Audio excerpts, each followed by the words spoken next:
नमस्कार दोस्तों, स्वागत है आप लोग का मेरे इस YouTube चैनल में जिसका नाम है एक कहानी।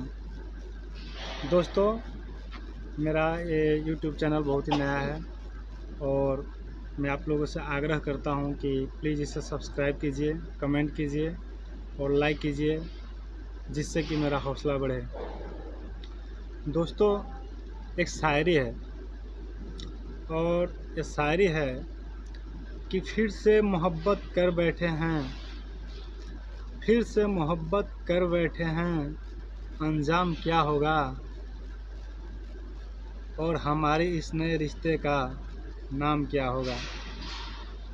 फिर से मोहब्बत कर बैठे हैं, अंजाम क्या होगा और हमारे इस नए रिश्ते का नाम क्या होगा। दोस्तों, आज की जो एक स्टोरी है वो इस शायरी के इर्द गिर्द ही घूमती है, क्योंकि इस कहानी में बहुत सारे ट्विस्ट हैं और इसमें पति पत्नी और ओ वाला कंसेप्ट है, जो कि मैं आप लोगों को कहानी के माध्यम से आगे बतलाऊंगा।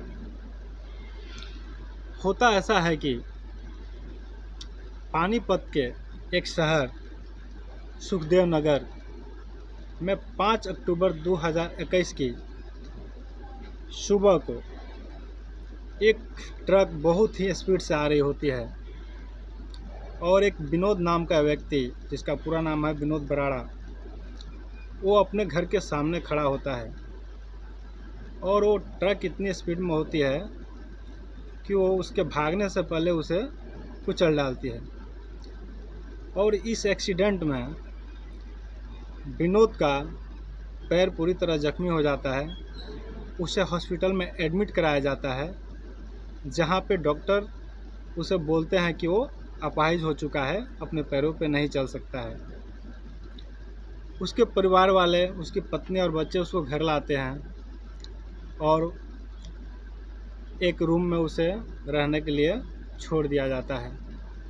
उसकी देखभाल की जाती है और जो ट्रक ड्राइवर होता है, जब इसमें एक्सीडेंट की होती है उसी टाइम लोग इसको पकड़ लिए होते हैं और पकड़ने के बाद उसे पुलिस के हवाले कर दिया जाता है। जब पुलिस के पास वो होता है तो अपना जुर्म कबूल कर लेता है और बोलता है कि मेरे से गलती हो गई है। तो 3 से 7 एक IPC की धारा होती है, जिसके तहत उसको सज़ा का प्रावधान होता है। वो सज़ा काट रहा होता है और बेल पे जब बाहर आता है, बेल पे बाहर आने के बाद फिर से वो इस शख्स से मिलने आता है, विनोद बराड़ा से। विनोद बराड़ा को यह बहुत ही बुरा लगता है कि ये शख्स एक बार उसका एक्सीडेंट करके फिर उसके सामने कैसे हो सकता है, और वो बिल्कुल घबरा जाता है। तब एक ट्रक ड्राइवर जो भटिंडा का है, इसका नाम है दीपक, ये उससे बोलता है कि अपना केस वापस ले लो, इस केस की वजह से मैं बहुत ही परेशान हूँ, मेरी लाइफ बिगड़ती जा रही है, मैं कोई लाइफ नहीं जी पा रहा हूँ, मेरे घर वाले परेशान हैं, प्लीज़ इस केस को वापस ले लो। यह सुनकर विनोद आग बबूला हो जाता है और वो बोलता है कि मैं किसी भी सूरत में इस केस को वापस नहीं लेने वाला हूँ। तो दीपक वहाँ उसे धमकी देता है और बोलता है कि मैं देख लूँगा तुम्हें, और वहाँ से चला जाता है। चले जाने के बाद सबको लगता है कि बातें भुलाई जा चुकी हैं, केस बंद हो चुका है और सभी अपने लाइफ में मस्त हो जाते हैं। इतना में ऐसा होता है कि इस घटना के लगभग 56 दिनों के बाद, आफ्टर 56 डेज, जो ट्रक ड्राइवर दीपक है फिर से रिटर्न आता है और वो इस बार बहुत ही ख़तरनाक मूड में होता है। वो सीधा बराड़ा के घर घुसता है और वहाँ पे उसके रूम में घुसकर उसके कमर पे गोली मार देता है। कमर पे गोली मारते ही उसकी चीख निकल जाती है, फिर दूसरी गोली वो सर में मार देता है। ऑन द स्पॉट बराड़ा की मृत्यु हो जाती है और आसपास में चीख पुकार मच जाती है।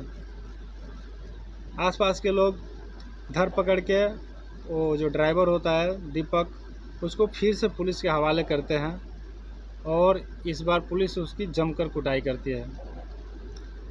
इतनी पिटाई होने के बाद वो जेल चला जाता है और ये बिल्कुल ओपन केस होता है, जिसमें पुलिस को लगता है कि एक बार एक्सीडेंट किया, फिर उसका मर्डर किया और अब एक केस बिल्कुल क्लोज हो जाएगा, क्योंकि जो कातिल है वो इनके पकड़ में आ जाता है। दोस्तों, इस बीच जो निधि है वो अपना लाइफ जीने लगती है, धीरे धीरे उन घावों को भुला देती है और अपना स्टैंडर्ड लाइफ में चली आती है, बच्चों के साथ खुश रहने लगती है। और इसके खुश रहने से आसपास वाले लोगों को दुख होता है।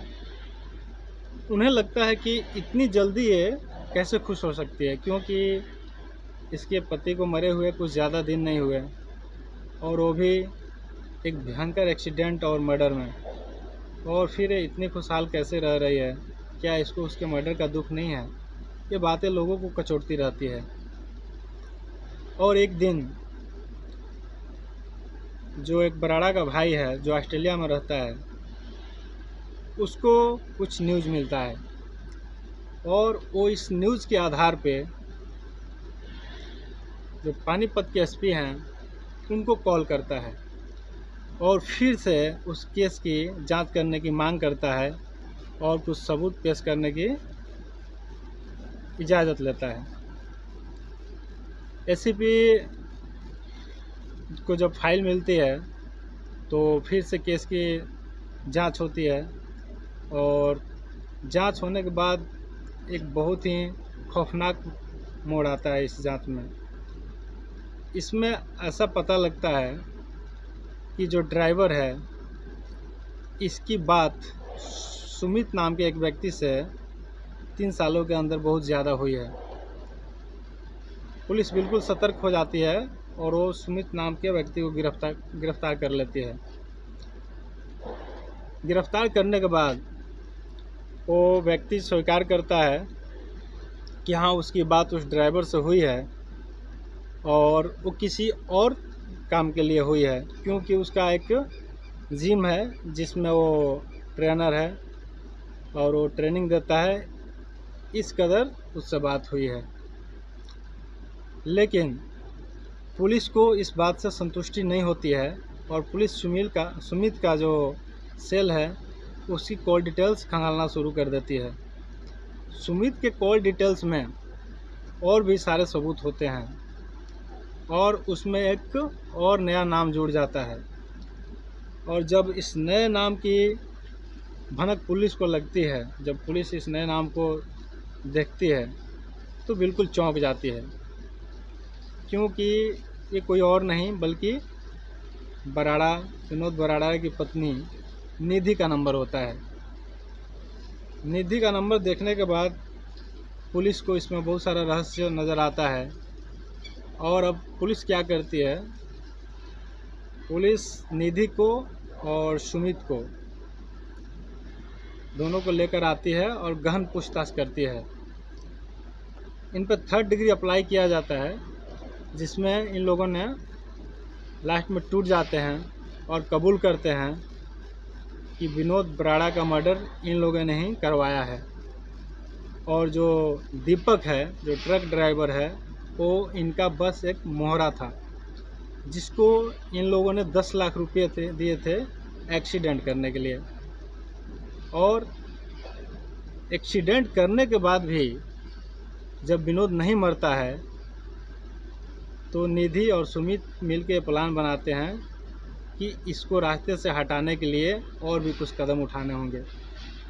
और फिर दीपक से बात करते हैं कि चाहे तुम कुछ भी करो लेकिन उसे रास्ते से हटाओ और इसके बदले हम तुम्हें और पैसे देंगे और तुम्हारे परिवार की देखभाल करेंगे। इस लालच में आकर दीपक फिर से उस व्यक्ति के घर जाता है और पिस्तौल से उसका मर्डर कर देता है। इस पूरी कहानी में ऐसा लगता है कि प्लानिंग पूरा उस लड़की के द्वारा ही किया गया है, उस औरत के द्वारा ही किया गया है जो बराड़ा की पत्नी थी। होता ऐसा है कि एक दिन उसकी पत्नी बराड़ा से बोलती है कि मैं मोटी होती जा रही हूँ तो मुझे फिटनेस ज्वाइन करने की ज़रूरत है। जैसे यूजुअल होता है,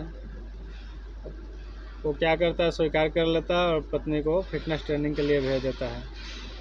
फिटनेस ट्रेनिंग में जो सुमित होता है, जो ट्रेनर है, धीरे धीरे निधि को लाइक करने लगता है और वो लाइक कब प्यार में बदल जाता है कि वो एक दूसरे के लिए बेइंतहा प्यार करने लगते हैं और कुछ ऐसा कदम उठाते हैं जो कि समाज के लिए एक कलंक है। अपने ही पति की हत्या करवा देना एक नए प्यार को पाने के लिए कहाँ तक जायज़ है? ये बिल्कुल ही नाजायज़ है। इसलिए दोस्तों, हमें सावधान और सतर्क रहना चाहिए और कोई भी काम करने से पहले 100 बार सोचना चाहिए। थैंक यू दोस्तों।